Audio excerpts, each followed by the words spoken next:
before you say anything to me, I just want you to know I think I am always perfectly and divinely on time when it comes to sharing my astrological insights with you.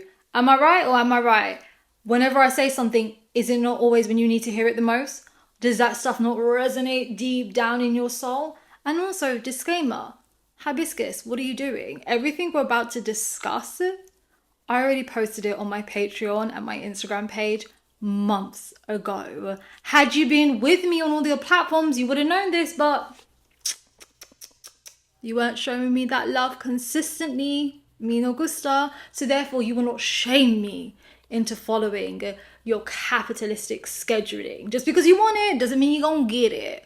But also, between you and I, this year has been incredibly difficult because it has brought me absolutely no joy to be like, oh, I think these disturbing, these distressing, these downright disheartening things are going to happen, and then to watch them unfold has really been, I think, spiritually, emotionally, perhaps even mentally quite distressing and uncomfortable. But I thought, given all that is going on,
so clearly the time has come for us to have an adult conversation about what does it mean when the planet Jupiter, which represents politics, foreigners, our sense of ethics, justice, getting rid of evil, fortune, banks, and so much more. Well, what does that mean when it goes through all 9 types of Taurus, which collectively represent war and divine battles, and really facing the consequences of when we have untoward desires, which are not only a disservice to ourselves, but others around us. Look, as much as I love doing predictions and giving you insights and teaching about Vedic astrology, occasionally there will be chapters in our journey together where we are going to have to talk about really uncomfortable stuff. And the thing I want to emphasize, this is not a gossipy astrology video, right? You already guys know I'm 10 to 10 for predictions. And also these type of insights do not bring me any joy. I do not pride myself on being able to be like, look, A, B, and C is going to happen. Absolutely not. What I really want to center this video on is the importance of when we go through these types of atrocities, clear violations of human rights, and just really, like, honestly, not our best moments as a collective. How do we step up? How do we make a difference? Because one thing I will always teach you, and I hope it's one thing when you come to my page, you always remember, you are 100% responsible for the karmas that you experience. So therefore, there is no cheat coding. There is no holding a magic crystal. It is very much about the quality of your thoughts and the moments in how you show up in truly hard and difficult circumstances. So, you know the routine. Grab a cup of cha, get comfortable. Let's talk about divine payouts. It's time to collect your due.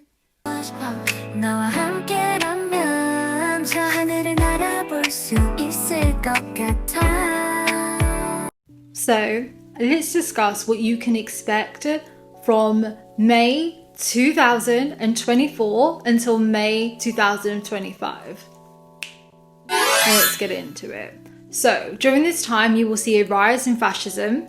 There will be radical protests and rebellions. You will see companies being sued for insane amounts of money. Also, on the other side of that, you will now begin to see the formation of many kind of, I would say, ethical companies, media houses, so like the counterbalance to the corruption we'll see. There will be a lot of innovation in healthcare. Alongside this, look, this was always going to be a time of great political turmoil, and like I said on my Patreon earlier this year, you can expect some assassinations on political figures. You will see many countries try to implement, I would say, various levels of censorship. The next point is around Western economics. So I want to elaborate on this a little bit. So we are now in a phase where for a very long time, Western economics will be significantly weaker and less influential than it has been, right? If any of you follow me on TikTok and the think pieces that I do on Instagram, I've always shared we are now in a long period of time where we will see the downfall of various colonial powers. So really this year, or this time frame of Jupiter being in Taurus, is the catalyst for that. But it's not as simple as just saying, hey, like, look, these Western economies are gonna flounder. No, it has ripple effects. So it's not just those countries that will go through, we'll say, a very hands-on time in trying to figure out a new way to generate their wealth and their role in the world. But countries that are greatly influenced by them, or kind of are their safe haven for, I don't know, other economic situations, that whole connection and group together will have a very hard time.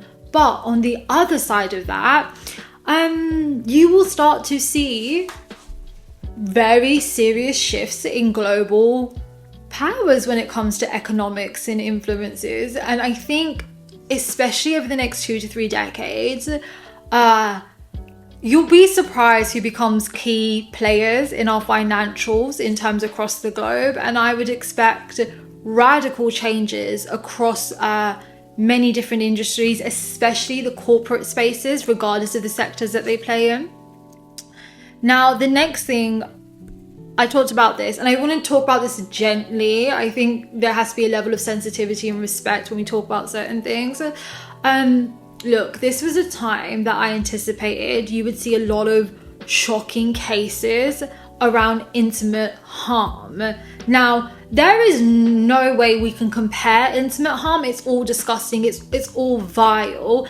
But there's just been something where in the last 150 years, whenever Jupiter has transited the Taurus Nakshatras, I think it's kind of like some of the most disturbing, or I think these are just cases where people think they would have got away for it and it becomes like a global flare up. So for instance, if you guys remember the headline of the girl who was in Delhi, she got gang raped on the bus and they did horrendous things to her. She passed away. Last time Taurus was here, global headlines, and India went through an incredibly tumultuous time. So you have elements of that. The next aspect is religion. So this is always going to be a time where we see various religious scandals play out across the field. Alongside that, again, it brings me no joy. Yeah, there will be a significant amount of religious violence, right? But I want to say, opposing that, because listen, it's never just black and white when it comes to Vedic astrology. Like, there are different karmas, there are different time, like everything is always like in tangent with something else. So on the other side of the clear religious violence and scandals and kind of the more distressing stuff, this has also historically been a time where we've seen it, especially over the last 4 or 5 decades, where whenever Jupiter is close to Taurus or in Taurus, many religions have huge progression in terms of how that religion is practiced in the now for the people. We can also see at a time where maybe religions, their people, for whatever reason, are unable to break bread. We can see leaders from those religions come together and exchange olive branches and try to make peace, right? So just remember, that is also happening alongside that, right? The next one is a rise of marginalized folks in sports and politics. You already know. And then the next thing, so this was interesting because I would say the next one, I'm not as confident on, but it would seem every time Jupiter's gone through the Taurus Nakshatras, something happens with different royal families across the world. So I've drilled it down to either these families will have some sort of significant scandal, and it doesn't even have to be untoward. Usually it will tend to be of like a romantic nature. Someone could get papped, not in like a favourable outfit. So they could be semi-nude or kind of invasive paparazzi. But there tends to be a scandal of that nature. And then the other thing that was really interesting, there seems to be considerable amounts of deaths and passing away for different royal families across the globe whenever Jupiter goes through the Taurus Nakshatra. So again, this could be a time where we see people unfortunately leave this world. And then the last thing, and you know what, this is something I think will dominate in the next like 4 years, is traditionally whenever Jupiter's gone through the Taurus Nakshatras, we have seen huge issues with oil. Now, this is where it gets interesting because it's not a supply chain issue, it's the politics of oil. So this has been a time where many native countries who give the oil to different Western countries to like refine it, do whatever they do, their people will literally become like protesters and disagree. Huge kind of power battles come out. So I do predict when it comes to oil, we will see huge bouts of issues, power dynamics change. There will be a certain level of conflict that comes for the oil industry or perhaps even energy industry, if you want to chuck that in there.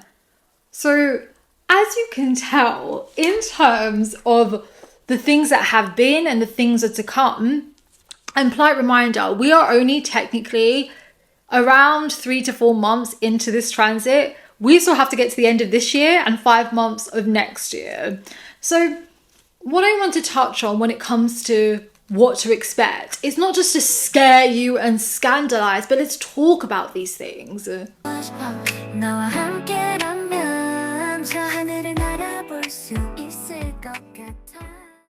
So let's begin with some clear examples of what happened last time Jupiter went through the Taurus Nakshatras. Let's talk, baby. So the first thing that stood out to me was GSK, which is a huge pharmaceutical company. They were sued for just over $3 billion when it came to this idea of healthcare fraud. So let's start with that, because obviously one of the predictions I made is, look, you're about to see companies go through a huge reckoning when it comes to, we'll say, legalities and ethics of how they operate. Now, when you look at that, the bigger thing I want us to think about is our consumption patterns, because a lot of the companies that have got sued previously, it was so interesting that in their counter arguments in the courts, they would try to validate clearly unethical behavior by saying, well, we're there to help the consumer. And I would always be like, well, it's such an interesting thing, because I think also you're responsible for, if you guys don't mind me saying, the poor condition of the consumer. Like, it's such a weird relationship when you see people like desperate for one thing, unable to acknowledge that they've been manipulated by the producer of that product or service. So I find it really interesting that Jupiter represents getting rid of evil and fortune. And at that time, you see companies go back to back in terms of huge legal and financial issues. So going back to us as a consumer, let me throw in one more example. Samsung was sued for just over $1 billion. Microsoft was sued for an insane amount. And it all came from like a breach of privacy for the consumer, scamming them, not being very clear with how their relationship with their devices or services was like feeding something else. It's really murky waters. So going back to our consumer habits, when we watch these companies be sued, we have to really check our own consumer habits. So, you know, a lot of you see me like slag off Starbucks Spiritually online. Originally, when I came online, I'd be so angry at like Avon astrologers, Starbucks spirituality practitioners. And then I got to the point, I was like, why am I angry with them? The game is the game.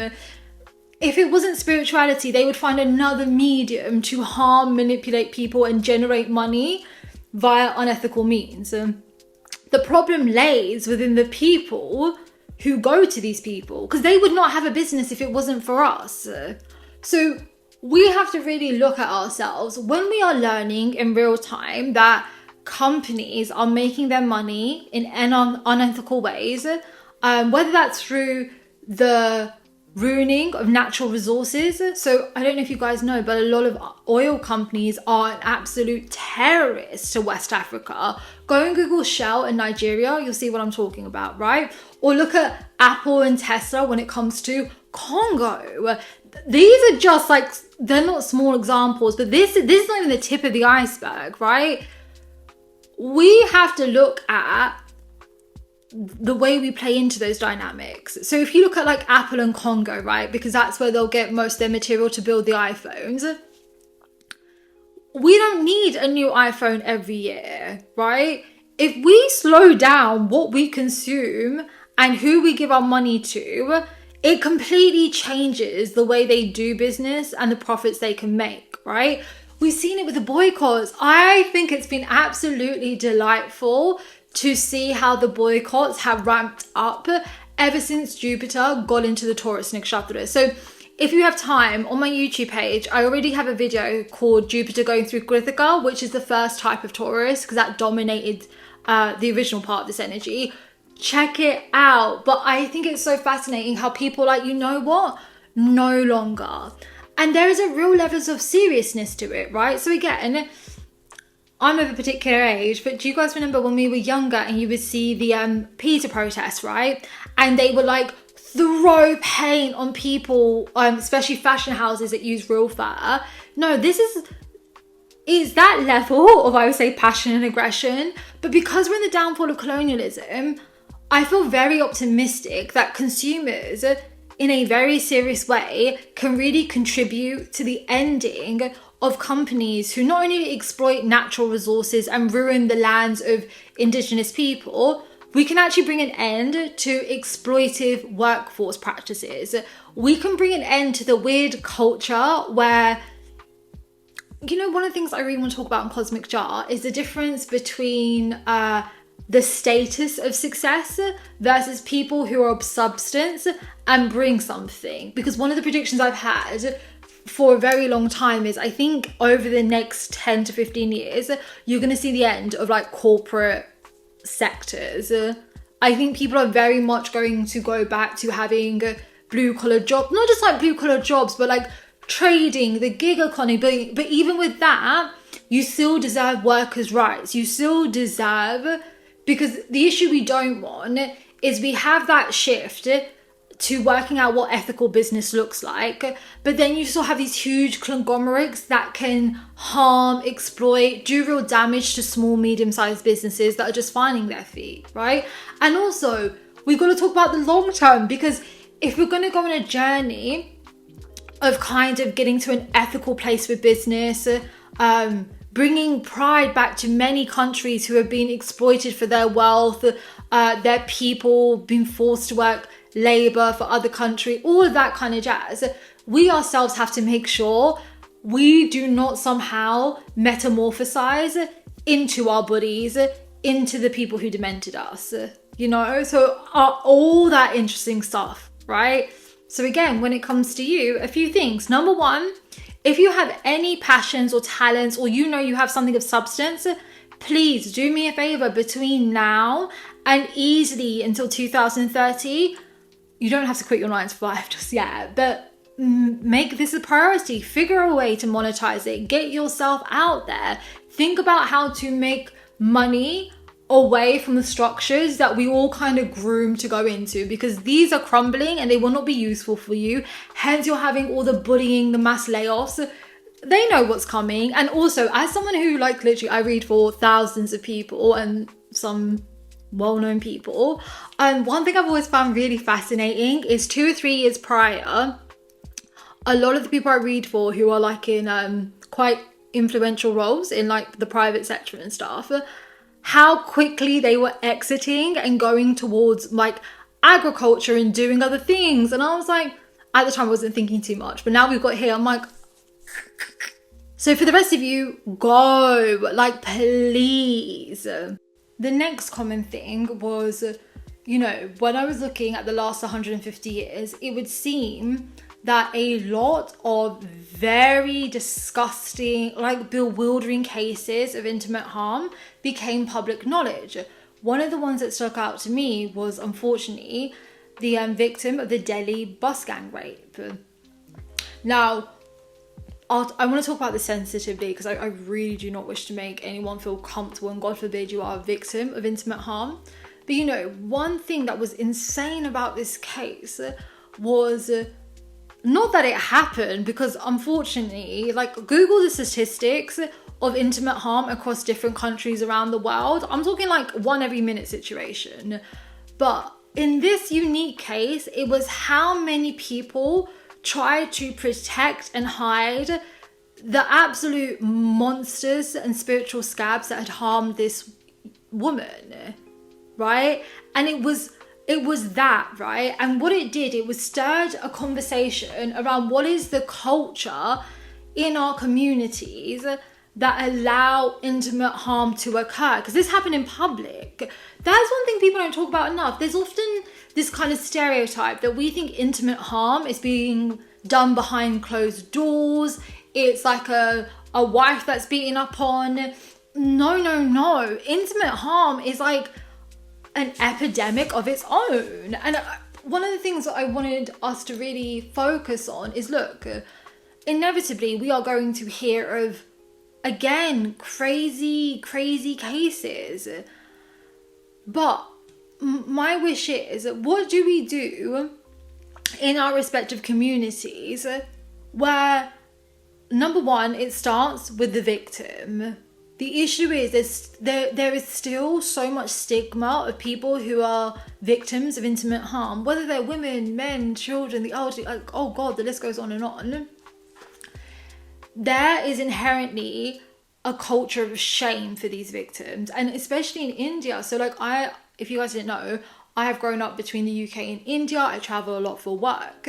And one of the things you hear a lot about is when victims of intimate harm become known, communities shun them. They're seen as like, oh no, like, you can't come here, you carry a certain energy. And that has multiple layers, right? That begins with religion, then it begins with the culture of that community, that could be politics, that could be, there's like so many layers that contribute to it. So really, for me, it's not just a case of like protesting and oh my God, because we always do that. But we really have to start thinking about, okay, one, what do we do so the victims feel comfortable to tell someone that stuff is going down, right? Once we tackle that, then we have to look at the care that victims get. You know, again, especially in like, I can heavily speak from a UK and India perspective, but in the UK and India, one thing that's always disgusted me is how I promise you they're not that different, how similarly the police are so dismissive. And they'll always ask the women like, where were you? What were you doing? It's like, none of this matters. The fact that they are hard, like, let's concentrate on that. So I think then you have to look at the care that victims of harm receive. And then you look at the perpetrator. Because the thing is, I've always found it so insane. Like, it's so weird to me that we'll do this from, let's start with a heterosexual point of view, and then we'll move into like kind of the queer spaces. It's so bewildering to me how you will get straight men who literally see intimate harm as like a weapon. And it's like, what is happening here? Probably not a lot. Like, I imagine a pig's testicle has more brain cells than you. That like, it's the way you will make threats about like, watch your mouth, or, you know, I'll show you. And it's like, so then I feel like, what the hell? How do we deal with that? And I think a part of that is like, men have to hold other men accountable, right? Or not just men. These people have sisters, they have mothers, they have grandmothers, aunties, hopefully female friends, I don't know. But it's like, don't let people make weird, gross, violent jokes. Like, we really have to like rip it out by the roots.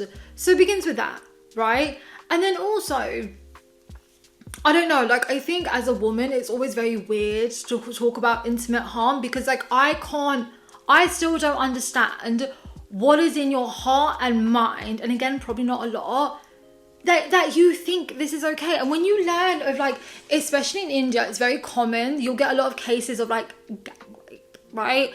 And it's just like, what? Like, what the hell? Like, what you thought, what do you think this is, like a barbecue, a cookout? Like, what is going through your mind? So I feel like, I've said this in other videos, bring back shame. The reason you will get a culture of rape across the globe is because we do not make these men accountable. They don't really feel like it's a poor reflection of them. And this whole kind of rhetoric, well, you know, like, you shouldn't have tempted him, or what did you and it's like, what?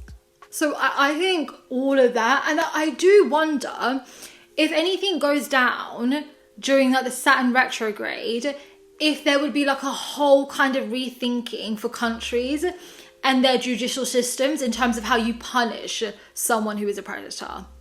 Now, going through the queer spaces, right? Because one thing, and I've seen a lot of headlines over this current period where there's been cases of different non-binary folks or men who've been victims of intimate harm. And people have just like laughed it off or been like, oh, you know, he experienced things young. And I'm like, intimate harm is intimate harm. Like, there is a predator and there is a victim. There's very little nuances. So my thing is also, I think we need to destigmatize. I don't know if it's I just think there's a lot of ignorance that needs to be eradicated when it comes to intimate harm. And yes, I think we absolutely should be teaching young people about consent and the many forms that it comes with. And again, someone can remove their consent afterwards, right? And then also, there's another layer where I'm like, I just feel like intimate harm is honestly such an epidemic that there is not one country on this earth that knows how to eloquently discuss and resolve the horrible and awful, the horrible ramifications of intimate harm. But also, I don't even know if prevention is the right word, but there's layers to it. And I just think it begins with removing shame for victims. Then it's very much a case of accountability and like making sure perpetrators know, like, you will feel the full force, not of just the law, the community. You will have shame. You will understand the gravity of like the violence you have committed.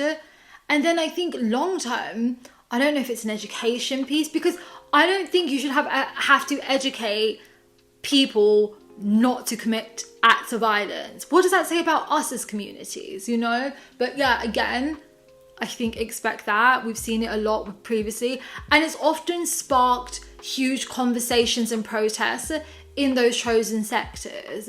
Actually, at the time of watching this, unfortunately, there's a huge case going in India at the moment. There was a young female doctor who was intimately harmed and then unalived. So now there's mass protests by these wonderful different medical professions, both women, men, non-binary folks, talking about like, no, but this is a reality of our profession and we should not have to work under these conditions, and like they're going in.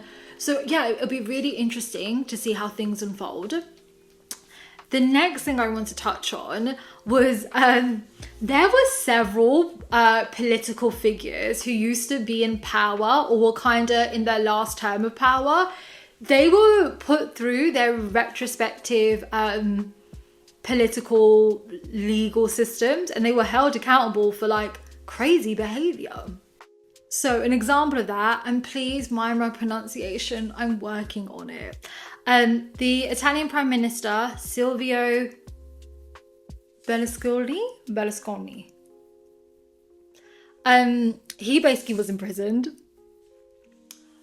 So this made me wonder, because anyone watching this video, I don't think anybody belongs to a government that we feel fully proud of their behavior. Like, to me, it's so sad to say this, I think every government is corrupt. I don't think you could find me one government on this God-given, maybe minus very small islands. Perhaps you guys are much better than us, you know? But one thing I was thinking is, yeah, this has been a time where we've seen many active leaders being imprisoned. And I think it's the same thing. Usually the theme was corruption, abusing the civilians' finances, perhaps an abuse of authority. I've just realised at the time of making this video, Bangladesh former Prime Minister, Sheikh, oh God, I'm awful with names, sorry all. But she wasn't in prison, she had to run away, but they're asking for India to return her so she can face justice in their country.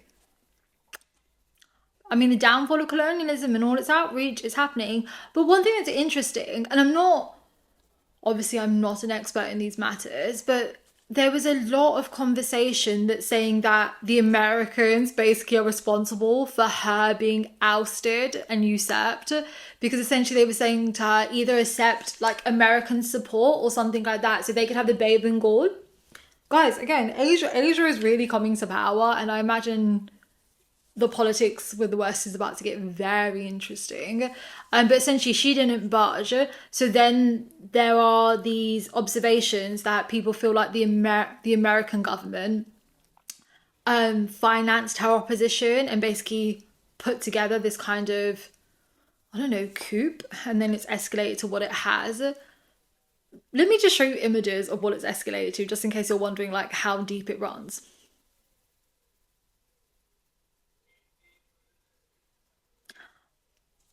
I think the South Americans can probably relate to this. Oh, do you reckon America's getting all its karma for all the time it's interfered in other people's, like, countries' politics? Da-da-da. Anyway, the next thing, and I want to touch on this gently. If you've seen my TikTok, I basically read "is not real" to filth. I don't fear you. Can't make someone scared. But basically, Israel has traditionally not had a great time during any of the transits. So whenever Jupiter's gone through the 9 types of Taurus, or Rahu's gone through the different Pisces Nakshatras, and Saturn's gone through Aquarius, which again, this is all happening currently, Israel has had horrible things. So for instance, last time Israel had to retreat out of Lebanon, they had a prime minister who was assassinated by one of their own. Literally, their prime minister was looking to create a 2-state solution and break bread with the Palestinians and fix stuff, and an extremist from Israel, of their own people, unalived him. They've tried to, one thing that was really crazy, this will be linked to the Rahu in Pisces video, which will be coming up shortly, but last time Rahu was going through the Pisces Nakshatras, usually when it was in Ravati, Israel always tries to make a play for the West Bank, Gaza. So it's been horrific to see how harder they've gone this time. I wonder if they have an astrologer, because you would just think you would shut up and sit this one out, because you have never won under these transits. But yeah, traditionally a horrible time for Israel. So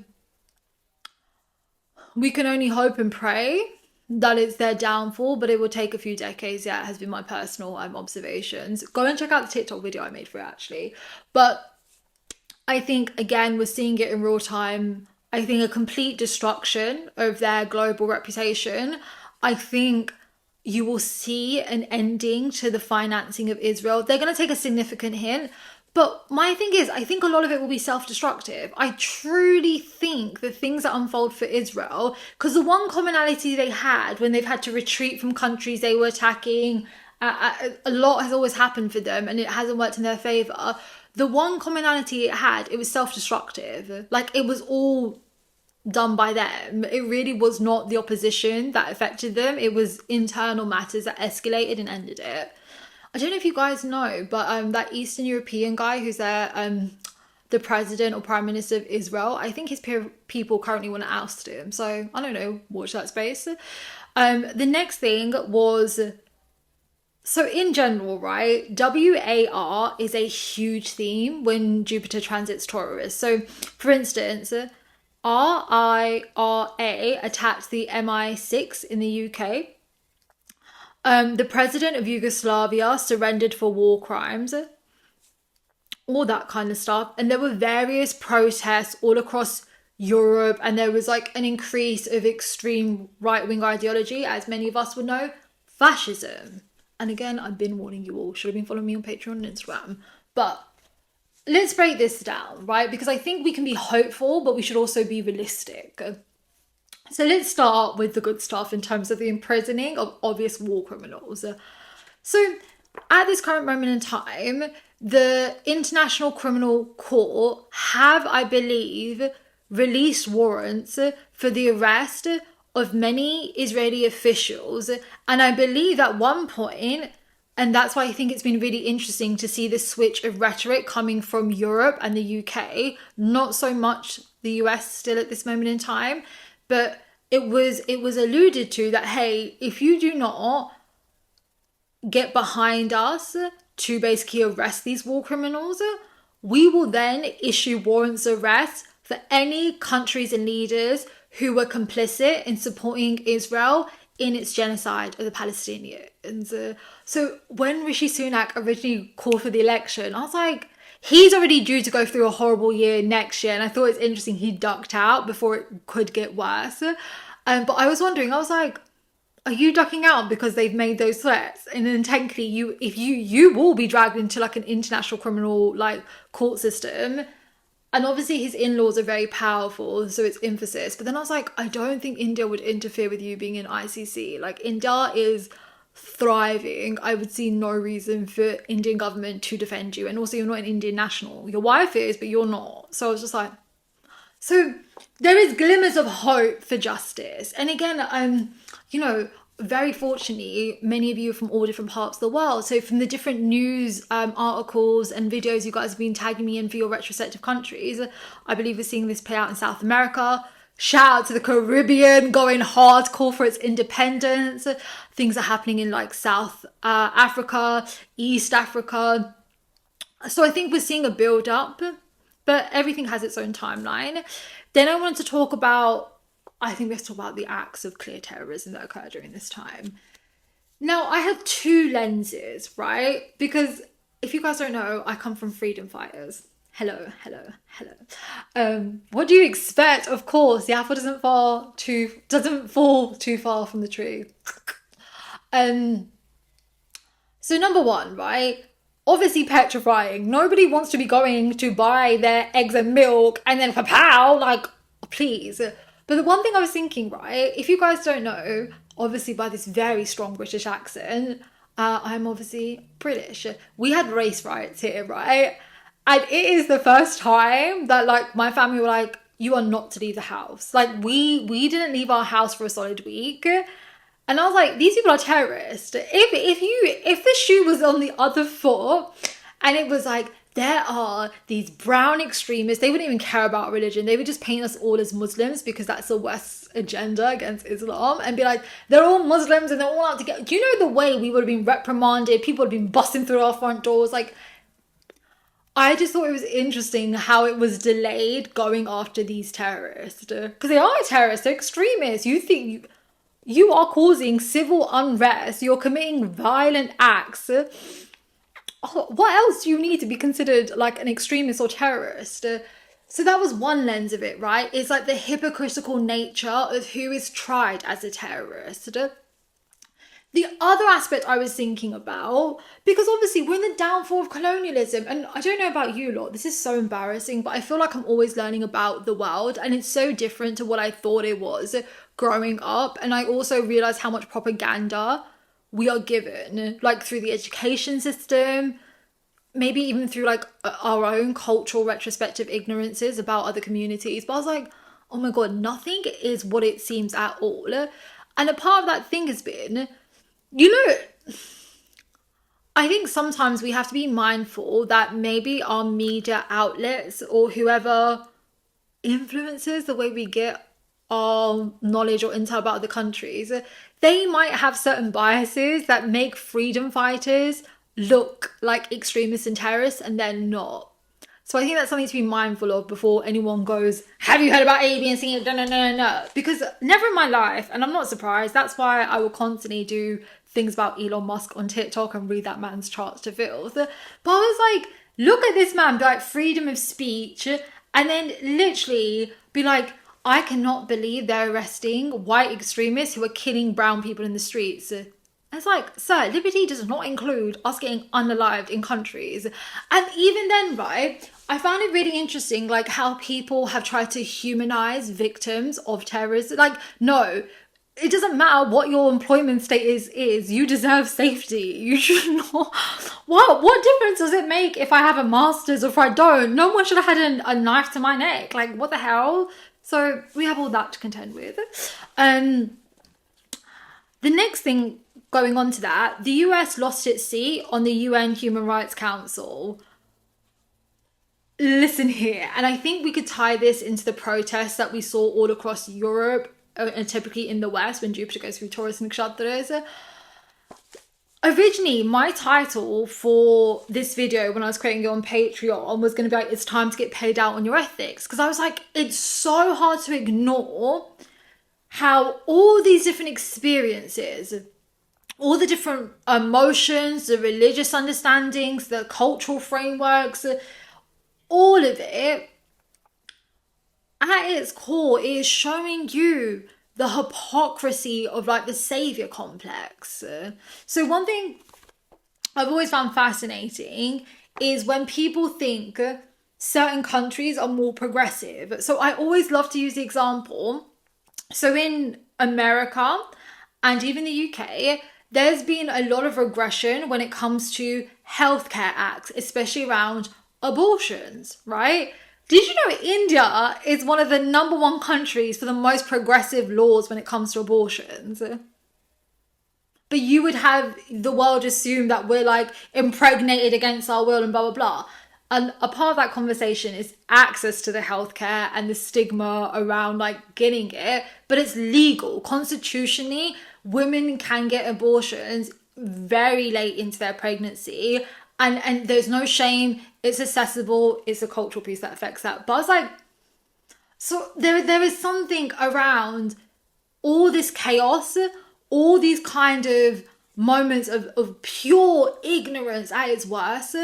There is an opportunity for us to understand our own kind of hypocritical natures and the contradictions that we are fed, and we can start to undo them. That's why I'm really keen on telling you guys and sharing my moments, and that's the point of Cosmic Jar on my podcast, is to share those moments of ignorance, because I think people pride themselves too much on knowing it all and never getting anything right and like never growing. Well, I'm like, oh guys, I used to be a bona fide asshole. I thought I knew everything and I didn't. And that's why I share it with you guys. Because I think when you can destigmatize learning, breaking bread, pushing past your comfort zone, then collectively you get to a healthy place. But when you want to play us versus them and all this stuff and like just do a madness, no good can come. So I feel like there's going to be a lot of that. I think, in all honesty, it's like the first couple of cracks in the influence of colonialism are starting to come through. So I think that will be very interesting. I literally think a lot of, I'll talk from an Asian point of view, but for a while, you know, in Asia, people were really in love with the West and would always prioritize going to the West and doing that. I think we're truly entering our crazy rich Asian era, and I don't think we're going to aspire to be them any longer. I think that's going to like... So hang out to all the brown descendants who are currently enabling the colonizers. You mother... may you go with the Titanic when it goes, you know? So I think you're gonna have that. And then I wonder where that leaves marginalized people who grew up in these countries, like myself, right? I mean, I don't feel like I still have some things that are complicated, but it's like, it's more of like a third culture kid issue than like any deep sense of shame. So TBC, let's see where we get.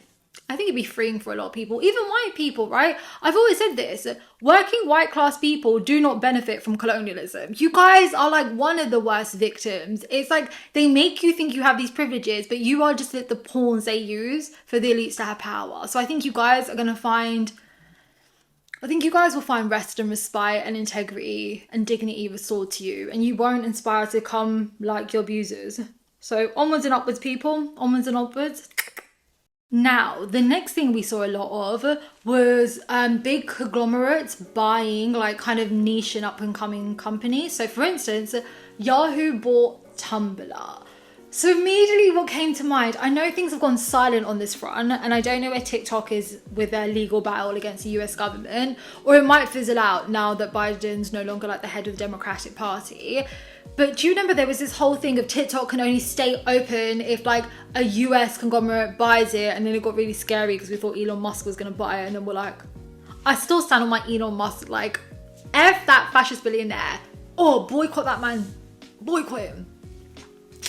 But yeah, I wonder what that means in terms of social media companies and the way they operate, because it's not just a TikTok. The thing is, well, after Yahoo bought Tumblr, it did tank. So fun fact, I used to be super famous on Tumblr. What else do you expect? I'm a hipster brown girl. I was thriving on their besties, listening to the Smiths, giving them Bollywood steals. Please, this is prime internet real estate. But yeah, I wonder what that means in terms of a few things. So number one, I definitely think we are going to see like some interesting acquisitions. It doesn't even have to just be social media companies, but they come to mind just because I think it's been really interesting, and it's ramped up in the UK because before they didn't have too much of an opinion on it. But ever since Keir Starmer's come to power and because of the race riots, one of the things he said is he's like, our laws apply on online spaces. So if you try to incite violence, but you do it on social media, we'll treat you the same as if you were physically in the streets of the UK talking about like you want to go bashing and stuff like that. So I'm like, but then in theory, that sounds great. People are safe. We're decreasing hate speech, but you also might be increasing the policing of protests. We cannot ignore how great the internet has been when it has come to the plight of Palestine, the India's farmers' protests, Congo, Sudan. So then that's where I get a bit nervous, right? Because I'm like, oh my God, how does that play out? And also traditionally, it tends to be bigger conglomerates that buy these smaller companies. So then they have a monopoly on an industrial sector and they kind of stomp out creativity. However, one thing I'm hopeful of, because one of my predictions is, I think we're going to go back to like basically the death of white collar jobs, and like you're going to see a lot more like self-employment, freelancing, people doing their own businesses, which good, you deserve that. I hope you get everything you want, right? One thing I'm hopeful for is, even though it's traditionally happened, maybe it goes wrong this time, or it's harder, or maybe it might be sparked by companies are having to buy these smaller businesses because nobody wants to work for the conglomerates anymore. I hope that made sense. But yeah, I think that's going to be interesting to watch out. So get on your little entrepreneur journey and make it happen.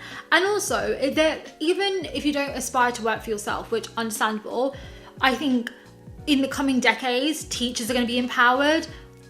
Thank you to all the healthcare professionals. I think you're about to get the rights, protection, and the pay you deserve. Same goes for construction, manufacturing, engineering. And farmers. Guys, I come from a farming family. Side note, would you love that for me? Did you see all the chat around Ballerina Farm? I was watching it. I was like, this is some white woman shit. Like, in all honesty, I was like, I'm a farmer. Let me show you Desi farming. Would you guys like to visit my family? I mean, it's in India, but let me know. I can bring you that. I'll show you like real farming. Jatta butana. I got distracted. Let's get on to the next point.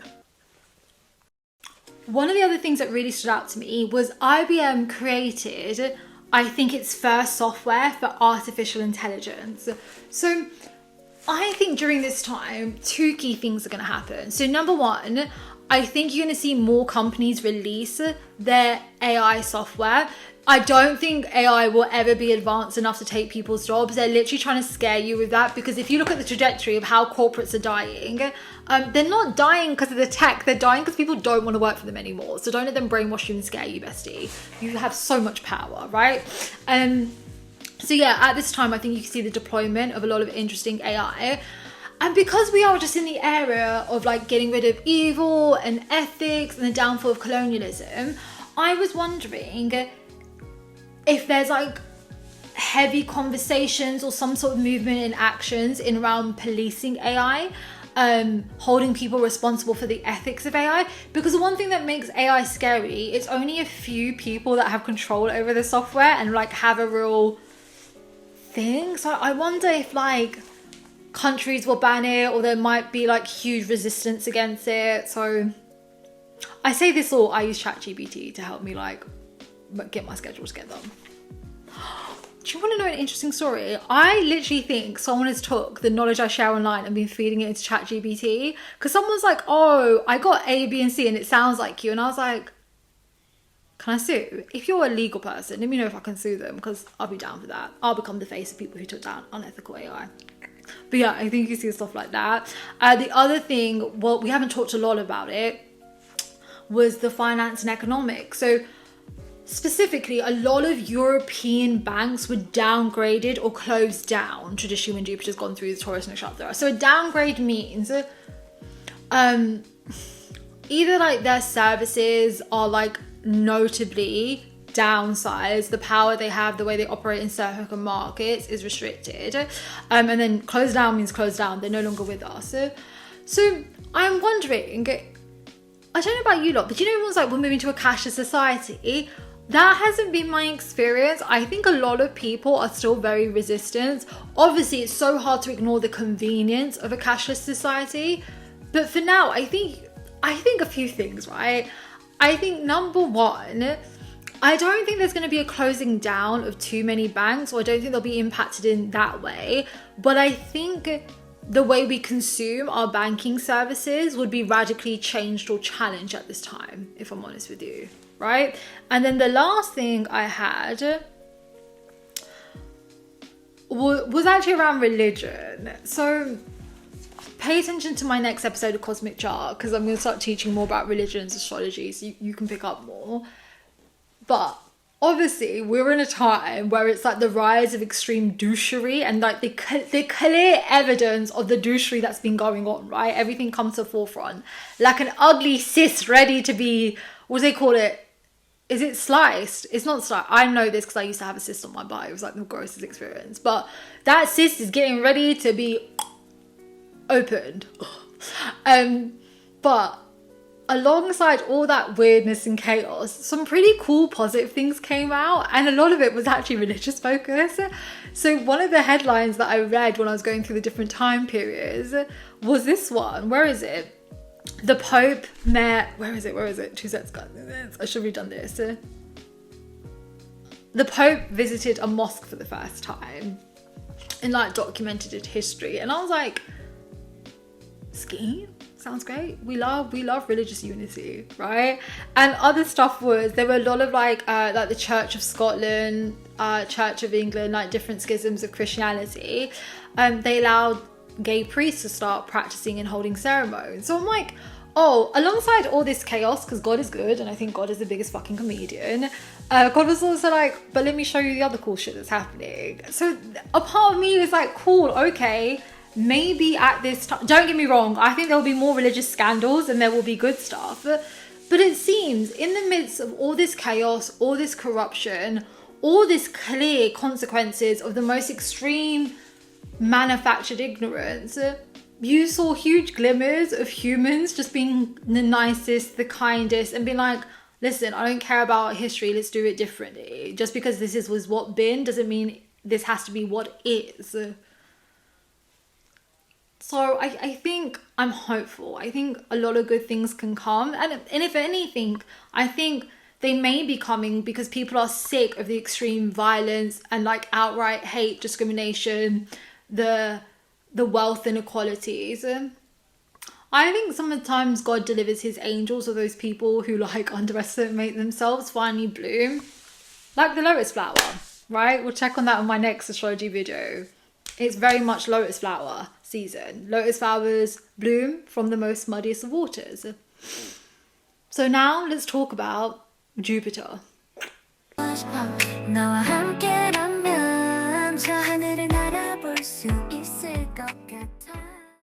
As discussed, Jupiter represents foreign affairs, fighting evil, getting rid of it, power, politics, money, governments.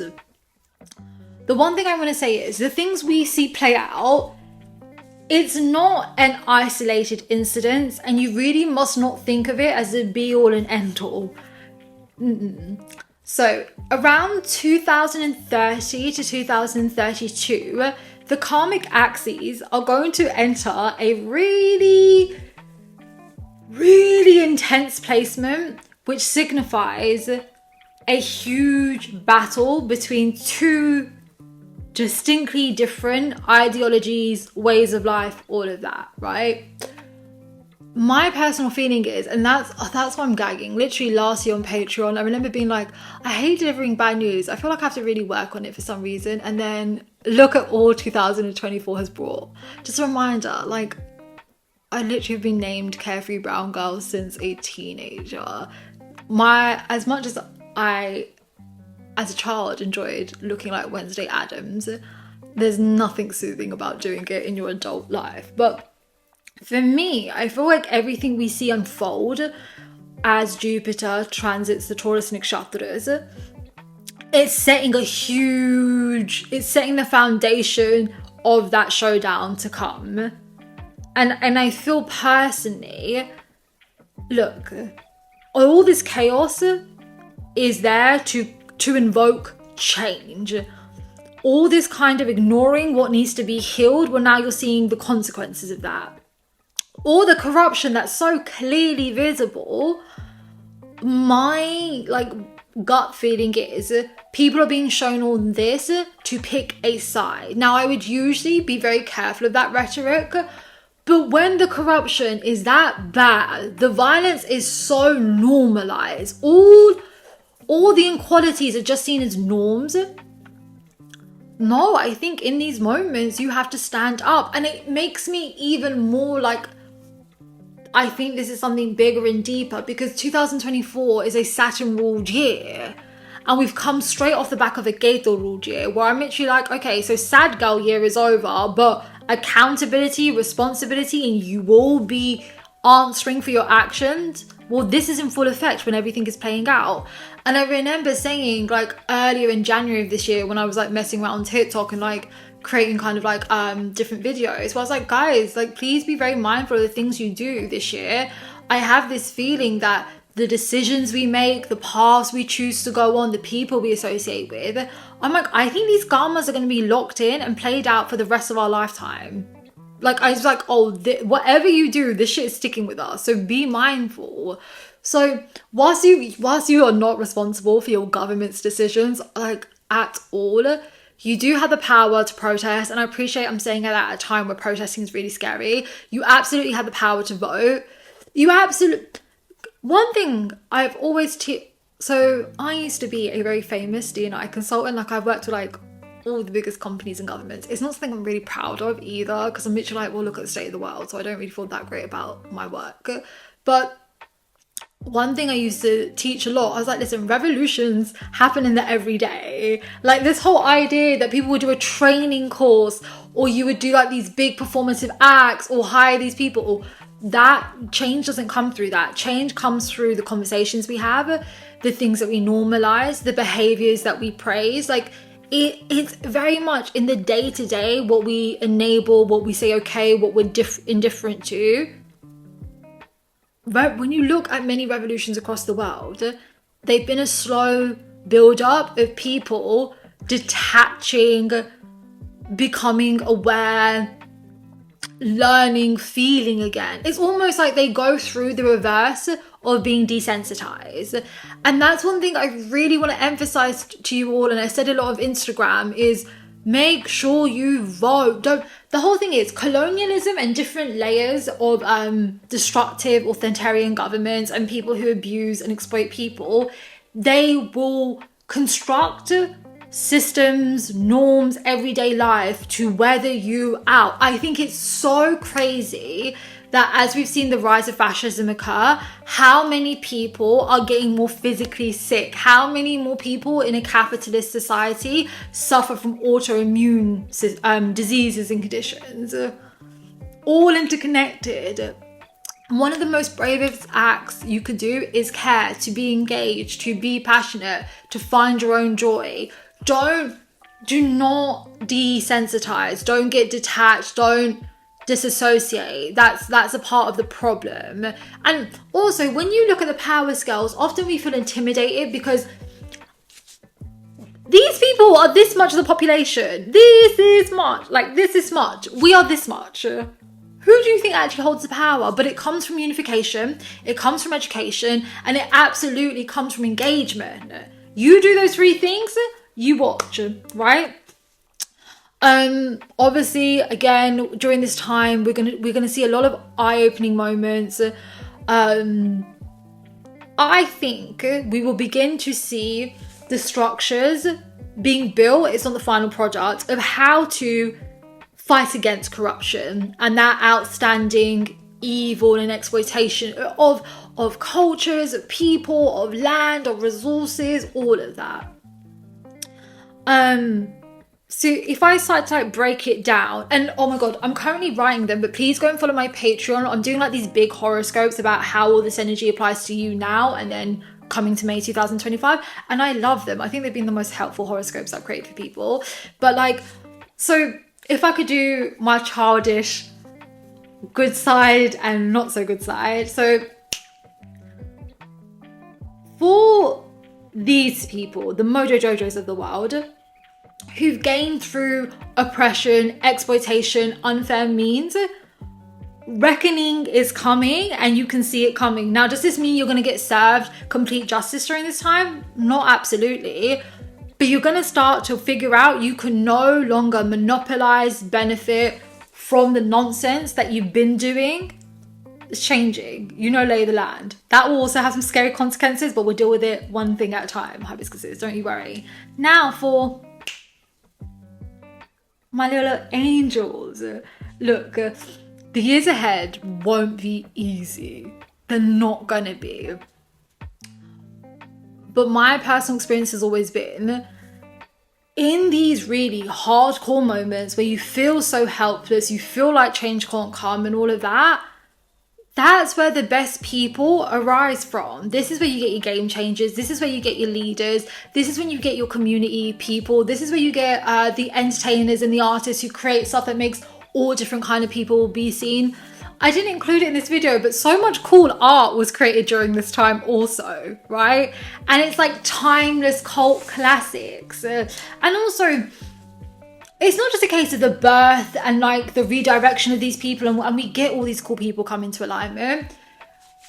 All of you that have and continue to do so, to educate, to raise awareness, to make a difference, this actually might be the time period where people start to give you your flowers and value the stuff that you've been saying, right? So don't be bugged out. I always try and tell you this, destruction and creation are one of the same thing. They go together. They have to work in tangent. There is no two separate sides. This. Yeah, so I think obviously the season of injustices, but also the season of like oppositions being formed, and yeah, let the games begin. Let's move on to the final part.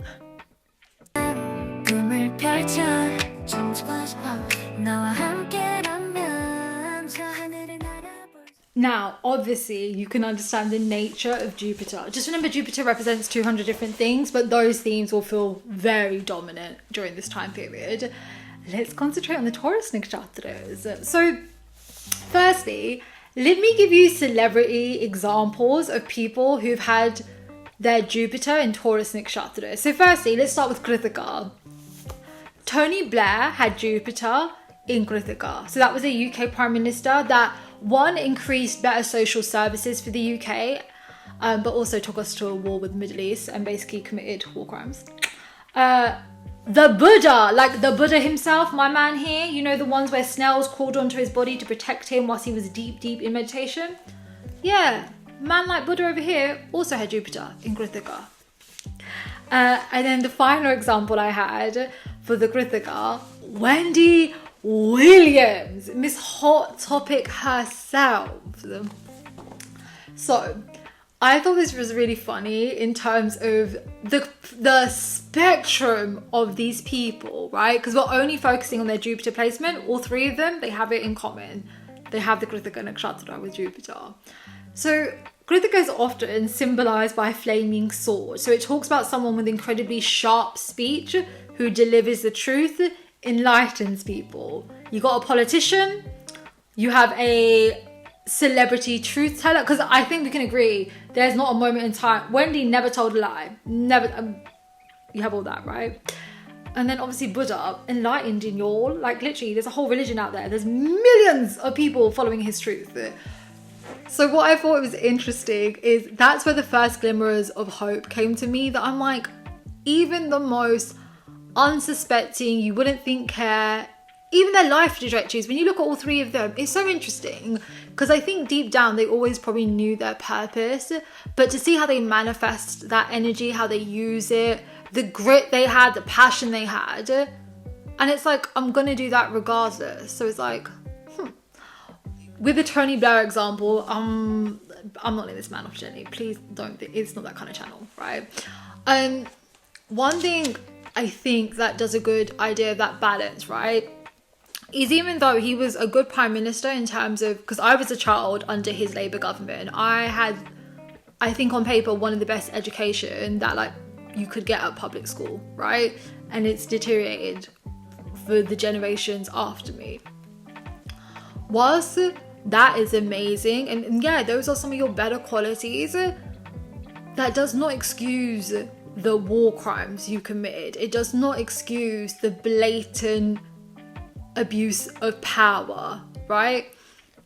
So I think when we look at it, it does a brilliant job of showing you, because we believe in free will, of course. When you have star sign placements, it's like, yeah, you're gifted a certain energy, but how you use that energy is up to you, because we can see both the beneficial and destructive nature of it. Pay attention to those examples. You can find the courage to tell your truth, to excel in your chosen field. You can be the oddball who wins against all boundaries and limits and restrictions, but you are very much responsible for what you do afterwards. And if you were given the moment to make a difference and you chose to make poor decisions, yeah, that will also be your reputation. That's going to stay with you for a long time. And I think also the contradiction in terms of telling the truth or like manipulating the truth to enable stuff. The next examples I had, let's look at Jupiter and Rohini. So this was always fascinating to do. Basically, Indira Gandhi and Benito Mussolini. So Benito Mussolini is the father of fascism, and Indira Gandhi is the assassinated Prime Minister of India who slaughtered Sikhs in the 1984 Operation Blue Star. So both douchebags in their retrospective rights. So Jupiter and Rohini can give dominance to a person. It's the birth nakshatra of Krishna, right? That's why minus 3 or 4 planets, most astrologers will go insane when they see Rohini in the chart, because it can hold a lot of fortune, but because we're in Kali Yuga, a lot of people don't know how to hold that energy properly anymore. But traditionally, yeah, like you would see the rise of a king or rise of someone with grand influence. So let's look at them too, right? Regardless, you have to remember, for them, whatever they were doing, they 100% thought they were doing it in the benefit of their countries. I'm rebuilding the country, I'm empowering the people, I'm telling our story. Go and check out the podcast I did on fascism and spirituality, right? Fascism has like basic elements.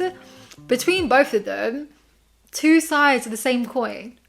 The thing that's really interesting, in this kind of savior complex, right, of I'm helping my people, I'm establishing peace, I'm doing all this shit, they could not acknowledge the destruction they were creating. They could not acknowledge how poisonous their beliefs have become. And what's really interesting, both of them were assassinated by people of their country. Jupiter and Taurus will show you the true value and quality of your ethics. Use it wisely, you know. You may get that power, you might get all of it, but I always try and tell you guys, you can't escape your karmas. Even when you think you may have gotten something and cheat coded or overcome, God is the biggest comedian. God will feed you what looks like golden apples, and then as soon as you bite, it goes to dust and dirt. It's a leela. And then the other examples I had, well, this was just me because it made me laugh, was Martha Stewart herself. And Muhammad Ali also had Jupiter and Taurus Nakshatras. So I think from memory, they were both like Rohini going into Mrigshira, but don't hold me accountable for that. I thought it was really interesting because it's just like, for me, I mean, Martha Stewart did jail time, but I think it was over taxes. So is it still a crime, bestie? Anyway. Look at both of them, right? Start with Muhammad Ali, that's nicer. He's born Cassius Clay, right? He grows up as an African-American Christian.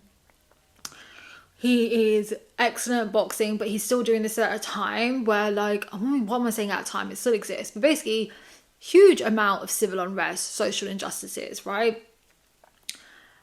And he's having to contend in a world that doesn't respect him, basically thinks he's an animal. And on top of that, he converts to Islam. So it's like creme de la creme. You're checking off all the boxes of like discrimination. But it's like he allows his beliefs to enrich him, hold him accountable. And he you know, he has courage. Like Muhammad Ali refused to serve in the war against Vietnam, which Americans now know how disgusting and inhumane and all of it was, right? Did you know the Vietnamese basically would refuse or tell black soldiers to get out the way because they were like, this is not your war to fight. You two are a victim the way we are. And I'm like, Jupiter in Taurus behavior. But it's that, right? You, as much as you can be a victim of your own ideologies and you can brainwash yourself and you can delude yourself into thinking your ethics are correct, the same shit can be the stuff that makes you do good in the world. But that free will, that choice, right? That's where I got the strongest feeling that I'm like, this is a time where you will get paid out on your ethics. Undeniably. If I could do it as a whole umbrella, you will get paid out on your ethics. You're going to learn the true quality of who you are. And that only sounds spooky if you've been what? Up to spooky stuff. And I think now, and you'll see this with the Saturn and Rahu video that's coming up shortly, 2024 into 2025 are very heavily based on the karmas you've collected up until now. And I really do wonder, and I think this happens around 2031 or maybe before, just a little bit. When Rahu enters Capricorn, I do not think we are ready for that level of like dish out. Because for me, yeah, this is a dish out for everything you've been doing up till now, and it's giving you strong indications of what to come. But I feel like the thick of it is at like early 2030, for sure. And like I said, we are astrologically in a period of rebirth that plays out over a few years. Rebirth is not like a 6-month process. It takes time. This period now is people being put on their paths or whatever's to come ahead. Rise to the occasion. Really think about the quality of your thoughts, your outlooks, and your approaches, and then wholeheartedly go after what you want. Because undeniably, when Jupiter goes through Taurus Nakshatras, the underdog can rise to fame. The underdog can get its flowers. The underdog can be validated. And it might even be the underdog that saves you and protects you in the end. But you have to have the courage to step up and show out in those moments. I think that's a strong way to end this horoscope video, don't you? Bye, Hibiscus!